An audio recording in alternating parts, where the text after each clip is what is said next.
আসসালামুয়ালাইকুম, কেমন আছেন আপনারা সকলেই। বাংলাদেশের অধিকাংশ মানুষ প্রবাসী জীবন পার করতেছে এবং এখন অবধি পর্যন্ত চাচ্ছে বাংলাদেশের এক শ্রেণীর মানুষ উন্নত জীবন যাপনের জন্য উন্নত কান্ট্রিতে পাড়ি জমানোর জন্য। আমাদের বাংলাদেশ থেকে কর্মসংস্থানের যুগে আমরা যদি বলি, দক্ষিণ কোরিয়াটি হচ্ছে একটি অন্যতম একটি দেশ যেখানে প্রতিনিয়তই বৈধ উপায়ে দক্ষিণ কোরিয়াতে বাংলাদেশ থেকে বহু সংখ্যক লোক যাচ্ছে কর্মসংস্থানের খোঁজে।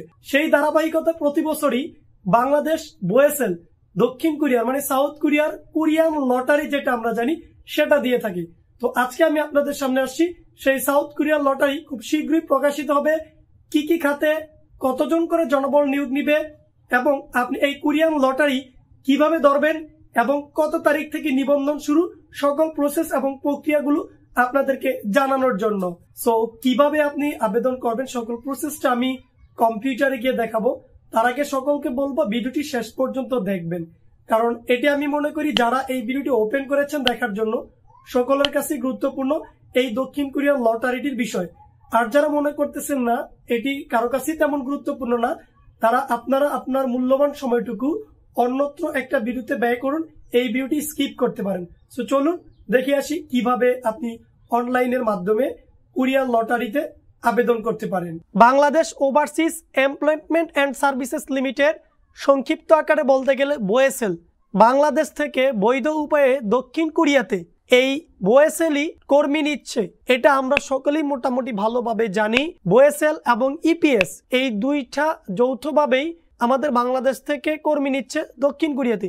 আমাদের এই দক্ষিণ কোরিয়ান লটারির বিষয়ে আজকে যে বিজ্ঞাপন এবং এই দক্ষিণ কোরিয়াতে যাওয়ার যত নোটিশ, প্রসেস, কিভাবে আবেদন, নিবন্ধন, কোরিয়ান লটারি পাইলে ফলাফল কি করতে হবে, সকল বিজ্ঞাপন প্রকাশিত হয় এই অফিসিয়াল পেজটি আছে বোয়েসেলের, মানে বাংলাদেশ ওভারসিজ যেই বোয়েসেলের অফিসিয়াল পেজ আছে এটাই, এবং যেই তাদের অফিসিয়াল ওয়েবসাইট আছে boesel.gov.bd, এই দুইটাতে।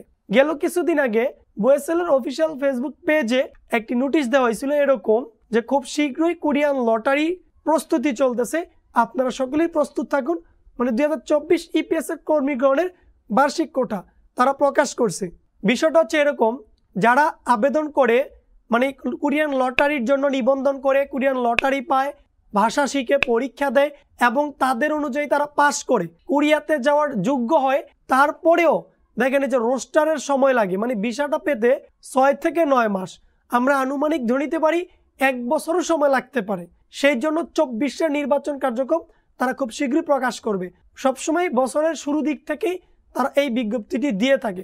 এবং এখানে কতজন কর্মী নিবে, কোন খাতে কতজন, কনস্ট্রাকশন, শিল্প খাতে, বাংলাদেশ থেকে দক্ষিণ কোরিয়াতে শিল্প খাতে কিন্তু প্রতিনিয়তই যাচ্ছে, কিন্তু এবারই সম্ভবত প্রথম জাহাজ এবং কনস্ট্রাকশন খাতে যাচ্ছে।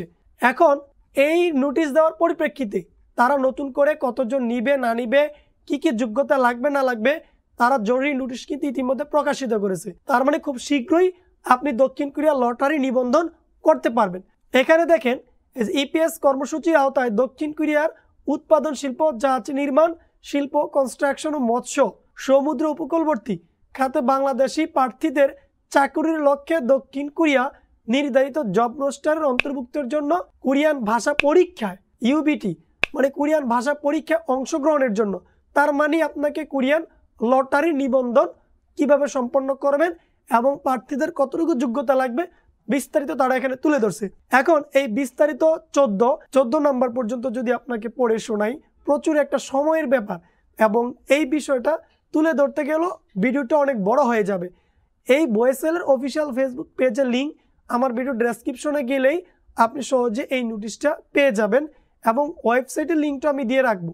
এবং যখন তারা এই নিবন্ধনের কার্যক্রম শুরু করবে ইনশাল্লাহ আমি চেষ্টা করব আপনাদের ভিডিও দেওয়ার জন্য। এখন প্রথমত হচ্ছে 1 নম্বরে শিক্ষাগত যোগ্যতা এসএসসি পাস থাকতে হবে আপনাকে, মানে এসএসসি পাস হলেই আপনি কোরিয়ান লটারিতে আবেদন করতে পারবেন এবং বয়স 18 থেকে 39 বছরের ভিতর হইতে হবে। পাসপোর্টের মেয়াদ 19 ফেব্রুয়ারি 2024 পর্যন্ত হালনাগাদ থাকলেই হবে। তবে একটা বিষয় খেয়াল রাখবেন, পাসপোর্ট ও জাতীয় পরিচয়পত্রের তথ্যের সঙ্গে নাম ও জন্ম তারিখ এবং ছবির মিল থাকতে হবে। বিষয়টা হচ্ছে জাতীয় পরিচয়পত্রের সাথে পাসপোর্টের সকল তথ্যই আপনাকে মিল থাকতে হবে। ছবিটা যদিও অনেকের মিল থাকবে না, তবে সকল তথ্যগুলো মিল থাকলে আমি আশা করি যে ভালো হবে।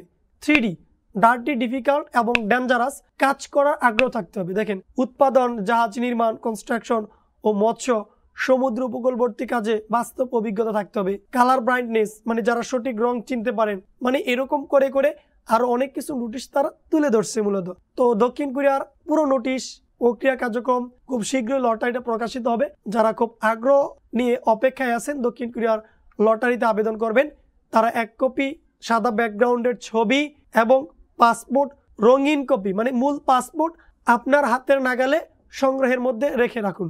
কারণ খুব শীঘ্রই তারা নোটিশ দিবে, তখন আপনি চেষ্টা করবেন খুব শুরুতেই দ্রুত আপনাকে নিবন্ধন করতে হবে। কারণ তারা একটা নির্ধারিত কোঠার পরবর্তীতে তারা তাদের অফিসিয়াল সাইটটি ক্লোজ করে দেয়। সো আজকের মতো ভিডিওটি এই পর্যন্তই। সবাই ভালো থাকবেন, সুস্থ থাকবেন। তারপরও যদি কোনো কিছু বিষয় জানার থাকে অবশ্যই সেটি কমেন্ট সেকশনে লিখতে পারেন। আজকের মতো এখানেই, আল্লাহ হাফেজ।